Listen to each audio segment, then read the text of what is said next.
ಇನ್ಮೇಲೆ ಜರ್ನಲಿಸ್ಟ್ಗಳು ಜರ್ನಲಿಸಂ ಮಾಡೋದು ಕಷ್ಟ. ಇದು ನಮ್ಮ ಕರ್ನಾಟಕ ಸರ್ಕಾರದಿಂದ ನಾಡಿನ ಸತ್ತು ಪ್ರಜೆಗಳಿಗೆ ಸಿಗ್ತಿರೋ ಹೊಸ ಗ್ಯಾರಂಟಿ. ಬೆಚ್ಚಿ ಬೀಳಿಸೋ ಬ್ರೇಕಿಂಗ್ ಕೊಡೋದು ಇನ್ಮೇಲೆ ಕಷ್ಟನೇ. ಒಂದು ಮಾತು ಹೆಚ್ಚು ಕಮ್ಮಿ ಆಗಂಗಿಲ್ಲ, ಕೇಸ್ ಬಿಡೋದು ಗ್ಯಾರಂಟಿ. ಇನ್ಮೇಲೆ ದ್ವೇಷ ಭಾಷಣ ಮಾಡಂಗಿಲ್ಲ, ಮಾಡಿದ್ರೆ 50,000 ರೂಪಾಯಿ ದಂಡ, ಮಿನಿಮಮ್ 1 ವರ್ಷ ಜೈಲು. ನಾವು ಯಾವ ಸುದ್ದಿ ಮಾಡಬೇಕು ಅಂದ್ರೂ ಮೊದಲೇ ಒಂದು ಆಂಟಿಸಿಪೇಟರಿ ಬೇಲ್ ತಗೊಂಡು ಮಾಡಬೇಕಾಗುತ್ತೆ. ನಮ್ಮ ಸ್ಟೋರಿನಲ್ಲಿ ದ್ವೇಷ ಇದೆಯೋ ಪ್ರೀತಿ ಇದೆಯೋ ಅನ್ನೋದನ್ನ ಹೆಂಗೆ ಕಂಡುಹಿಡಿತಾರೆ ಇವರು? ಕಂಡುಹಿಡಿಯೋದು ಯಾರು? ಪೊಲೀಸ್ನವರು. ಅವರು ಡಿಸೈಡ್ ಮಾಡಿದ್ರೆ ಮುಗಿಯಿತು, ಕೇಸ್ ಫಿಕ್ಸ್. ನಮ್ಮನ್ನು ಕಂಡ್ರೆ ಕತ್ತಿ ಮಸೂರು ಊರು ತುಂಬ ಇದ್ದಾರೆ, ಇನ್ಮೇಲೆ ಚುಚ್ಚೆ ಕೊಡ್ತಾರೆ. ಇವಾಗಲೇ ಹುಷಾರಾಕಿ, ಇದ್ರೆ ನೆಮ್ಮದಿ ಆಗಿರ್ಬೇಕು. ಇದೊಂದು ಬ್ಯಾಲೆನ್ಸ್ ಇತ್ತು ನೋಡಿ. ಇನ್ಮೇಲೆ ಜರ್ನಲಿಸ್ಟ್ಗಳು ಜರ್ನಲಿಸಂ ಮಾಡೋದು ಕಷ್ಟ, PRO ಕೆಲಸ ಮಾಡ್ಕೊಂಡಿರ್ಬೇಕಷ್ಟೇ. ಇನ್ ಮುಂದೆ ಏನೇ ಮಾತಾಡಿದ್ರು, ಯಾರ ಬಗ್ಗೆನೇ ಮಾತಾಡಿದ್ರು, ಯಾವುದ್ರ ಬಗ್ಗೆನೇ ಮಾತಾಡಿದ್ರು ಹುಷಾರ ಮಾತಾಡಬೇಕು.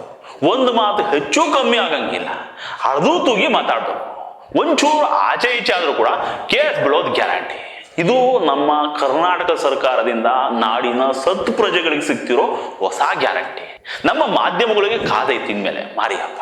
ನೇರ ನಿಷ್ಠೂರ ನ್ಯೂಸ್ ಮಾಡೋದು, ಬೆಚ್ಚಿ ಬೀಳಿಸೋ ಬ್ರೇಕಿಂಗ್ ಕೊಡೋದು ಇನ್ಮೇಲೆ ಕಷ್ಟನೇ. ಜೋರಾಗಿ ಉಸಿರಾಡಿದ್ರೆ ಕೇಸ್ ಹಾಕ್ತಾರೆ.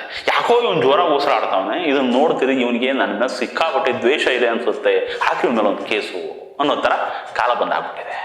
ಈ ವಾಕ್ ಸ್ವಾತಂತ್ರ್ಯ, ಅಭಿವ್ಯಕ್ತಿ ಸ್ವಾತಂತ್ರ್ಯ ಇವುಗಳ ಕಥೆ ಎಲ್ಲ ಮುಗಿತಿದ ಮೇಲೆ ಅಂಥದ್ದೊಂದು ಬಿಲ್ಲು ಈ ಸಾರಿ ಸೆಷನ್ ಅಲ್ಲಿ ಪಾಸ್ ಆಗಿದೆ.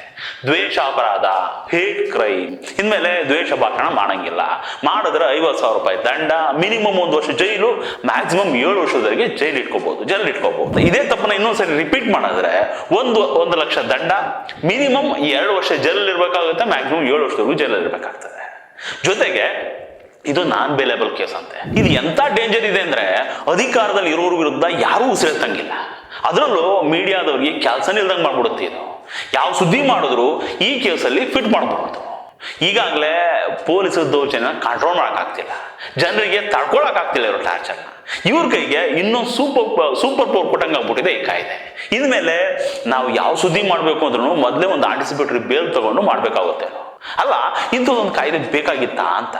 ಇದ್ರ ಪ್ರಕಾರ ಯಾರಾದ್ರೂ ನಮ್ಮ ಮೇಲೆ ದ್ವೇಷ ಇರೋ ತರ ಮಾತಾಡಿದ್ರೆ ಕೇಸ್ ಹಾಕಿ ಒಳಗೆ ಕಳಿಸ್ಬಹುದಂತೆ.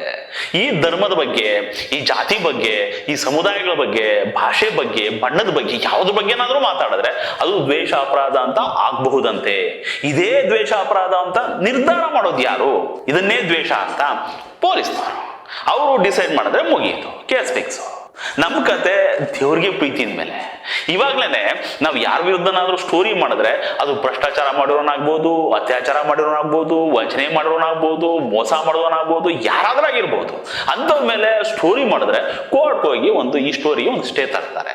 ಸ್ಟೋರಿ ಮಾಡಿದ ನಮ್ಮ ಮೇಲೆ ಡಿಫಾಮೇಷನ್ ಅಂತ ಕೇಸ್ ಹಾಕ್ತಾರೆ.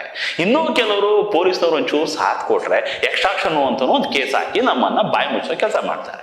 ಇದರಲ್ಲಿ ನಿಜ ಇರ್ಬೇಕು ಅಂತೇನಿಲ್ಲ, ಬೀಸೋದೊಳ್ಳೆ ತಪ್ಪಿದ್ರೆ ಸಾಕು. ಅವ್ರಿಗೆ ಕೇಸ್ ಹಾಕಿ ಕೋರ್ಟಿಗೆ ಕಳ್ಸಿದ್ರೆ ನೀನು ಆಮೇಲೆ ಕ್ಲಿಯರ್ ಮಾಡ್ಕೊಂಡು ಹೊರಗೆ ಬಾ. ಅಷ್ಟೊತ್ತಿಗೆ ನಾವು ಮಾಡಿದ ಸ್ಟೋರಿನೂ ಹಳೇದಾಗಿರ್ತದೆ, ಜನನೂ ಅದನ್ನ ಮರ್ತ್ಬಿಟ್ಟಿರ್ತಾರೆ. ಅಂಥದ್ರ ಜೊತೆಗೆ ಇವ್ರಗಳ ಕೈಗೆ ಇಂಥದ್ದೊಂದು ಕಾಯ್ದೆ ಸಿಕ್ಕರೆ ನಮ್ಮ ಕತೆ ಏನಾಗ್ಬೇಡ ಹೇಳಿ. ಯಾವ ಸ್ಟೋರಿ ಮಾಡಿದ್ರು ಇದರಲ್ಲೂ ದ್ವೇಷ ಕಾಣ್ತಿದೆ ಅಂತ ಕೇಸ್ ಮಾಡಿಕೊಂಡು ಅರೆಸ್ಟ್ ಮಾಡ್ಬೋದು. ಇದಕ್ಕೆ no bail, go to jail ಅಂತ ನೆನ್ನೆ ನಮ್ಮ ಅಶೋಕ್ ಅವರು ಸೆಷನ್ ಅಲ್ಲಿ ಹೇಳ್ತಿದ್ರು. ಹಂಗಾಗ್ಬಿಡುತ್ತೆ. ಇವಾಗ ಈ ಕಾಂಗ್ರೆಸ್ನವರು BJP ಅವ್ರು ಬಾಯಿ ಮುಚ್ಚೋದಕ್ಕೆ, ಈ ಬಲಪಂಥೀಯರ ಬಾಯಿ ಮುಚ್ಚೋದಕ್ಕೆ ಅಂತ ಈ ಕಾಯ್ದೆನ ತಂದವ್ರೆ. ಅದು ಯಾಕಪ್ಪ ಅಂದ್ರೆ ಕೋಮು ಪ್ರಚೋದನೆಗಳನ್ನ ತಡಿಬೇಕು, ಧರ್ಮಗಳ ಮಧ್ಯೆ ದ್ವೇಷ ಹರಡೋ ತರದ ಮಾತುಗಳಿಗೆ ಕರಿವಾಣ ಹಾಕ್ಬೇಕು ಅಂತ. ಉದ್ದೇಶ ಒಳ್ಳೇದೇ ಇರ್ಬೋದು, ಆದ್ರೆ ಇದು ಮುಂದೆ ಯಾವ ಉದ್ದೇಶಕ್ಕಾದ್ರೂ ಬಳಕೆ ಆಗ್ಬೋದಲ್ವಾ? ಇವಾಗ ಕಾಂಗ್ರೆಸ್ನವ್ರು ಇದ್ದಾರೆ, BJP ಅವರನ್ನ ಕಂಟ್ರೋಲ್ ಮಾಡೋದಕ್ಕೆ ಇದನ್ನು ಬಳಸ್ಕೊತಾರೆ. ಮುಂದೆ BJP ಗೌರ್ಮೆಂಟ್ ಬಂದ್ರೆ ಇದೇ ಇವ್ರಿಗೆ ಉಲ್ಟಾ ಆಗತ್ತೆ. ಅವಾಗ ಅವರು ಇದನ್ನ ವೆಪನ್ ಆಗಿ ಇವ್ರ ಮೇಲೆನೆ ಪ್ರಯೋಗ ಮಾಡ್ತಾರೆ. ಇವ್ರ ಕತೆ ಬಿಡಿ, ನಮ್ಮ ಕತೆ ಹೇಳಿ. ಇವಾಗ ಯಾರು ಬಂದ್ರು, ಯಾರು ಹೋದ್ರು, ನಾವು ಮಾಡೋ ಕೆಲಸ ಮಾಡ್ಲೇಬೇಕಲ್ವಾ? ನಾವು ಯಾರ ವಿರುದ್ಧ ಸ್ಟೋರಿ ಮಾಡಿದ್ರು, ಅವನು ಎಂತ ಅಕ್ರಮನಾದ್ರೂ ಮಾಡಿರ್ಲಿ, ಅನಾಹುತನಾದ್ರೂ ಮಾಡಿರ್ಲಿ, ಅನ್ಯಾಯನಾದ್ರೂ ಮಾಡಿರ್ಲಿ, ಅವನ ವಿರುದ್ಧ ಸ್ಟೋರಿ ಮಾಡಿದಾಗ ಅವನು ಅದನ್ನ ಪ್ರೀತಿಯಿಂದ ತಗೋತಾನ. ಇದನ್ನ ದ್ವೇಷ ಅಂತಾನೆ ತಗೊಳ್ತಾನೆ. ನಮ್ಮ ಬಾಯಿ ಮುಚ್ಚೋದಕ್ಕೆ ಏನೇನ್ ದಾರಿ ಇದಾವೆ ಅಂತ ಹುಡುಕ್ತಿರ್ತಾನೆ, ಕೇಸ್ ಜಡಿತಾನೆ. ಇಷ್ಟಕ್ಕೂ ನಮ್ಮ ಮಾತಲ್ಲಿ, ನಮ್ಮ ನ್ಯೂಸಲ್ಲಿ, ನಮ್ಮ ಸ್ಟೋರಿನಲ್ಲಿ ದ್ವೇಷ ಇದೆಯೋ ಪ್ರೀತಿ ಇದೆಯೋ ಅನ್ನೋದನ್ನ ಹೆಂಗೆ ಕಂಡುಹಿಡಿತಾರೆ ಇವರು? ಕಂಡುಹಿಡಿಯೋದು ಯಾರು? ಯಾವ ಆಧಾರದಲ್ಲಿ ಇದನ್ನ ನಿರ್ಧಾರ ಮಾಡ್ತಾರೆ? ಇದನ್ನೆಲ್ಲ ನೋಡ್ತಿದ್ರೆ ನಮ್ಮ ಫ್ಯೂಚರು ಇವಾಗಲೇ ನಮ್ಮ ಕಣ್ಮುಂದೆ ಬರ್ತಾ ಇದೆ. ನಮ್ಮನ್ನು ಕಂಡ್ರೆ ಕತ್ತಿ ಮೊಸರು ಊರು ತುಂಬ ಇದ್ದಾರೆ, ಇನ್ಮೇಲೆ ಚುಚ್ಚೇ ಬಿಡ್ತಾರೆ. ನಮ್ಮ ಪತ್ರಕರ್ತರು ಅಷ್ಟೇ, ಇದು ಯಾವುದಕ್ಕೂ ತಲೆ ಕೆಡಿಸ್ಕೊಳಂಗಿಲ್ಲ. ಈ ಕಾಯ್ದೆ ಬಂದಿರೋದು ಬರೀ ಬಿಜೆಪಿಯವರನ್ನ ಬಲಪಂಥೀಯರನ್ನ ಕಂಟ್ರೋಲ್ ಮಾಡೋದಕ್ಕಷ್ಟೇ ಅಲ್ಲ, ಇದರಿಂದ ದೊಡ್ಡ ಹೊಡೆತ ಬೀಳೋದು ಜರ್ನಲಿಸ್ಟ್ಗಳಿಗೆ. ಅದು ಪೇಪರ್ನವರಾಗಿರ್ಬೋದು, ಎಲೆಕ್ಟ್ರಾನಿಕ್ ಮೀಡಿಯಾದವರಾಗಿರ್ಬೋದು, ಡಿಜಿಟಲ್ ಮೀಡಿಯಾದವರೇ ಆಗಿರ್ಬೋದು, ಕಡೆಗೆ ಕಾರ್ಟೂನ್ ಬರೆಯೋಕ್ಕಿರ್ತಾರಲ್ಲ ಅವ್ರ ಕೈನೂ ಕಟ್ಟಾಕತ್ತಿದ. ಇವಾಗಲೇ ಹುಷಾರಾಕಿ ಇದ್ರೆ ನೆಮ್ಮದಿ ಆಗಿರ್ಬೇಕು.